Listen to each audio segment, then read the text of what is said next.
श्रीरामपूरमधून एक धक्कादायक आणि गुंतागुंतीची बातमी समोर येत आहे. खासगी शाळा व्यवस्थापन आणि मृत कर्मचाऱ्याच्या पत्नीमध्ये परस्परविरोधी गंभीर आरोप करण्यात आले असून दोन्ही बाजूंनी शहर पोलीस ठाण्यात तक्रारी दाखल करण्यात आल्या आहेत. खंडणी, आर्थिक अपहार, मारहाण आणि ॲट्रॉसिटी कायद्याअंतर्गत गुन्ह्यांचे आरोप असल्याने प्रकरण चांगलेच तापले आहे. नेमकं काय आहे हे संपूर्ण प्रकरण? पाहूया आमच्या प्रतिनिधीचा हा रिपोर्ट. श्रीरामपूर तालुक्यातील बेलापूर उक्कलगाव परिसरात कार्यरत असलेल्या एका खासगी शैक्षणिक संस्थेभोवती सध्या वादाचे वातावरण आहे.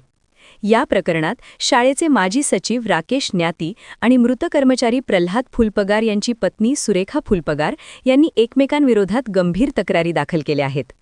राकेश न्याती यांनी दिलेल्या तक्रारीनुसार सुरेखा फुलपगार यांनी पती आजारी पडण्यास आपण जबाबदार असल्याचा आरोप करत बदनामी व ॲट्रॉसिटीच्या गुन्ह्याची धमकी देत 20 लाख रुपयांची खंडणी मागितली असा आरोप करण्यात आला आहे.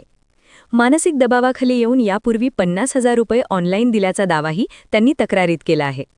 तर दुसरीकडे सुरेखा प्रल्हाद फुलपगार यांनी शाळा व्यवस्थापनावर मृत पतीच्या नावावर खोट्या सह्या करून पगार उचलल्याचा, आर्थिक अपहार केल्याचा तसेच जातीवाचक शिवीगाळ व मारहाण केल्याचा गंभीर आरोप केला आहे. या संपूर्ण प्रकरणावर शाळा प्रशासनाने अद्याप कोणतीही अधिकृत प्रतिक्रिया दिलेली नाही. आम्हाला माहिती नाही अशी भूमिका शाळेकडून घेण्यात आली आहे. शहर पोलीस ठाण्याच्या माहितीनुसार दोन्ही बाजूंच्या तक्रारींचा समांतर तपास सुरू असून बँक व्यवहार, हजेरी रजिस्टर, करारनामे आणि अन्य कागदपत्रांची पडताळणी केली जात आहे. तपासाअंती सत्य समोर येईल असे पोलिसांनी स्पष्ट केले आहे. तर परस्परविरोधी आरोपांमुळे हे प्रकरण अधिकच गंभीर बनले आहे.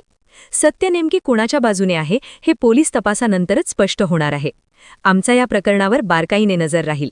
अधिक अपडेटसाठी पाहत रहा तिरंगा न्यूज.